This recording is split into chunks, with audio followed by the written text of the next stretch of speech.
So I'm Jeff Gibson. I am the president of Big Life, and we have been a ministry for over 20 years now in the United States. And the ministry and its name really got started from a question in a book that was talking about the 1040 window and the vast amount of lostness in this area of the world where 2 out of every 3 people live, and yet most people have never even heard the name of Jesus Christ. But the question was posed, are you leading a little life in your own little world? Or are you willing to lead a big life with a big kingdom impact? The mission of Big Life is to empower believers worldwide to reach and disciple their own people for Jesus Christ. In about 2008, 2009, we started in Central Asia. The Lord actually provided a jihadist who was on his way to fight jihad in Afghanistan one day. He had stopped on the side of the road to grab a cup of tea in a tea stall, which is really just, a small little hut and a bench on a dusty road. And he was sipping his cup of tea, and in his words, he said he looked down at his feet, and there was some paper that was swirling down at his feet, and he felt like there was like a light shining on this paper. And the words that were written on the paper are, "Blessed are the peacemakers, blessed are the poor in spirit."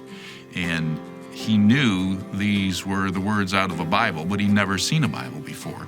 But the Lord so convicted his heart that he did not continue on his trip that time to jihad. He turned around, he goes back home.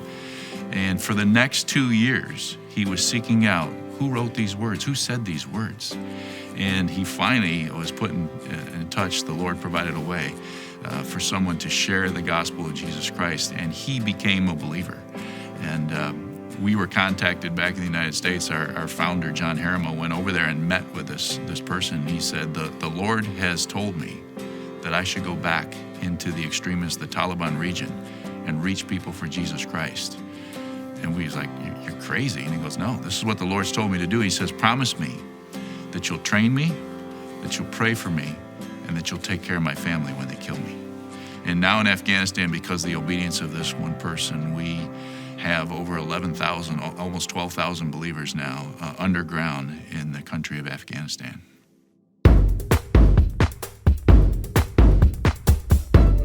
What I always love about our indigenous leaders in these areas is they don't view the Muslims as their enemy. They say they just don't know truth yet.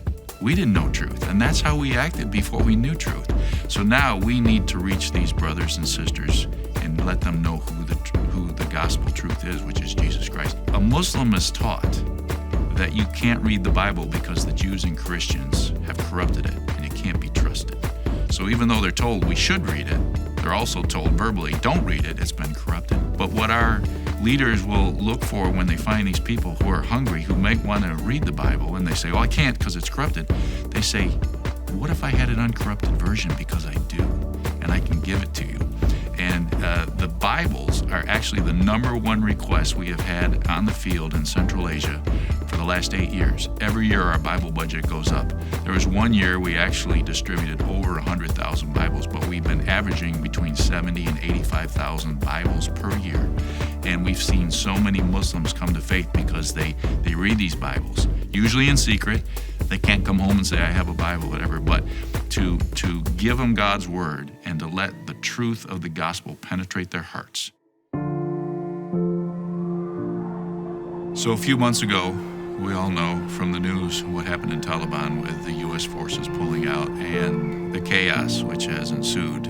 We saw immediate needs right away. Obviously, it was on the news that people were trying to escape. We saw the planes taking off from Kabul to try to get out, and people desperately trying to get on those planes. It was heartbreaking. What was amazing is we had people starting to contact Big Life saying, you guys are going to need some help. We're going to start raising some money. We had people outside of our organization that just started raising money for us.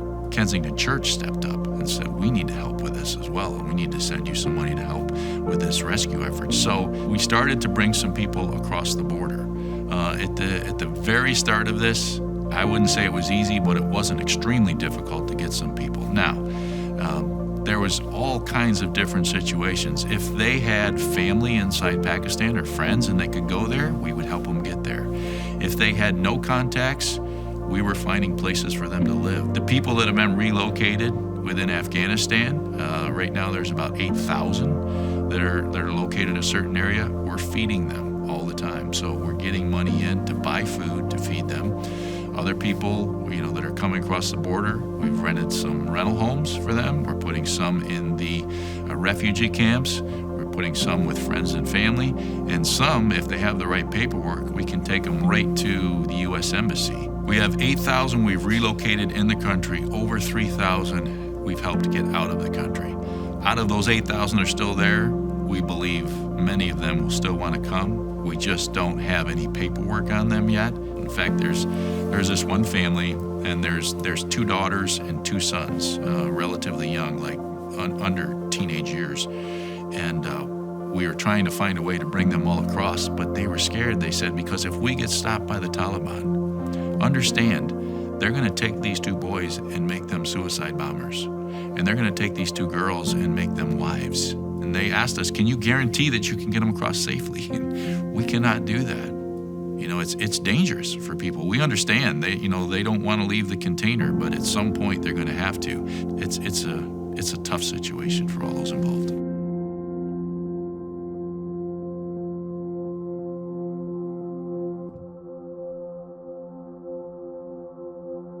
In the morning before work, I like to go out on my patio, especially in the summer, and read the Bible. As I was reading, my phone was beeping and kind of going nuts, and I clicked on it and saw tweets and everything about the Afghan refugees trying to get out of Afghanistan. And that really stuck with me. And at the same time, kind of stirring was a feeling like I need to be more active in my faith. But just this feeling of not really being connected.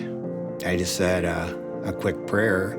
God, if you want me to get involved in this, just really make it obvious. And well, I'm going to look up what charities are involved with this. Found a Lutheran charity on the East Coast, and from there I saw that they were connected with Samaritas here in Michigan. Talked to the receptionist there, and they connected me with Kelly Dobner. She explained to me that a lot of refugees were coming to the Detroit area, and that Samaritas was one of the leading agencies. And I thought, well, maybe I can tell my church about this. Maybe I can tell some of my friends, some of my networks.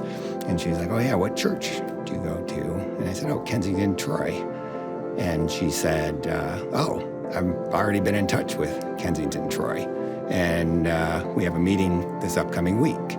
And to me, that was kind of the anvil across the head, like, yes, this is something you should be involved with. Our team itself has 22 volunteers, but I know Kensington as a whole has over 150, so the response has been way more than we ever imagined. We're excited and anxious and kind of feeling like we're in over our heads a little bit, but also really excited to see what God has planned. The biggest risk, like selfishly, is our time. Like to me and our family, like our time is the most valuable thing. And now we're committing a chunk of time for 6 months. So selfishly, that's the biggest risk. We'll see what God has planned, and maybe it will become a regular thing. We'll see. Whenever I ask them, what message do you want me to take back? They always say, please thank everyone. Please thank them from the bottom of our heart, because we know they're praying, and we know that we can continue to do what we're doing because of what they're doing. They are still hearing and seeing believers in the northern area still being slaughtered. So that's happened. We have lost 4 leaders in this operation that have been killed by the Taliban, and there was a complete family of 10 that were crossing one time, and they were all killed. This situation is going to go on for some time to come. We're planning for a couple years down the road for as far as relocating people. This is still a desperate problem over there. We ask you to keep it at the forefront of your mind. Keep praying for these people. Pray for our leaders who are out truly risking their lives to bring people they don't even know sometimes across the border, because their safety day by day is always in question, and the situation can change at a moment's notice. It oftentimes does.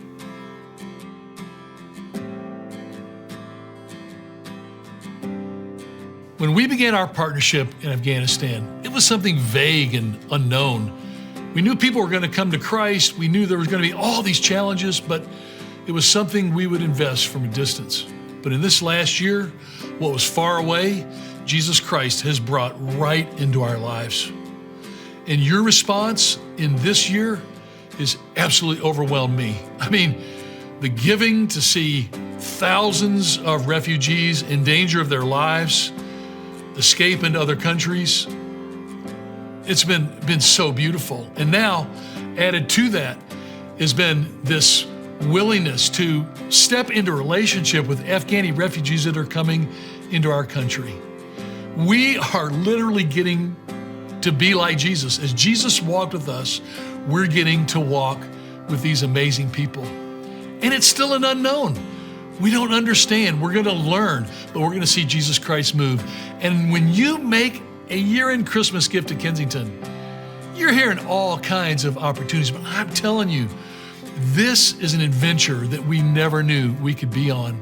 And it's at the epicenter of world news and of what Jesus Christ is doing in the world. And I'm inviting you to join us again in an amazing adventure where we continue to do what we've always done, step from the unknown into the known with Jesus Christ.